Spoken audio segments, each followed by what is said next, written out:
Pagbisita ni Senador Robin Padilla sa burol ni Rin Baterbonia inulan ng reaksyon. Pero bago ang lahat, kung ikaw ay bago sa aking channel, huwag kalimutan na mag-subscribe at i-click ang notification bell for more trending news. Patuloy na nagdadalamhati ang komunidad ng basketball matapos ang malungkot na pagpanaw ng dalawang batang manlalaro ng Ateneo Blue Eagles na sina Divine Adeli at Rin Clerk Baterbonia sa nagganap na team building activity sa Dipakulaw, Aurora.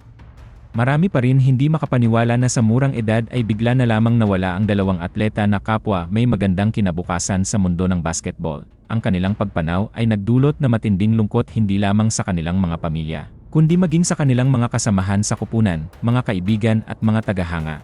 Kamakailan lamanag ay isa sa mga personalidad na personal na nakiramay sa pamilya ni Rin ay si Sen Robin Padilla. Kilala ang senador sa kanyang pakikiisa sa iba't ibang isyo. Kaya naman hindi na nakapagtataka na dumalo rin siya sa burol ng batang atleta upang mabigay ng kanyang pakikiramay at suporta sa naiwang pamilya nito. Kasabay nito, naghain din si Sen Robin ng panukalang investigasyon sa Senado upang masuri kung sapat ba ang mga umiiral na batas, pulisya at mga alintuntunin pagdating sa kaligtasan ng mga estudyante. Lalo na ng mga student athletes na sumasailalim sa matitinding pagsasanay. Ayon sa senador, mahalagang matiyak na hindi na muli mangyari ang ganitong trahedya at mabigyan ng karagdagang proteksyon ang mga kabataan na nagsisikap para sa kaninang mga pangarap.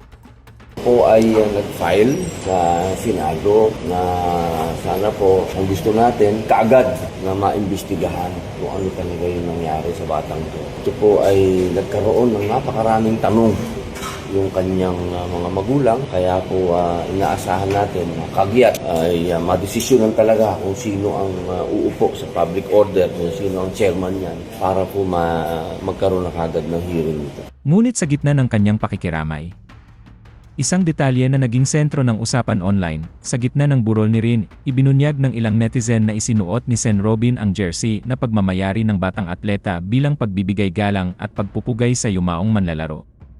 Kalakip nito ang mga larawang ibinahagi ng senador sa kanyang Facebook account, kung saan mababasa ang kanyang mensaheng, "The word was his, but gone too soon."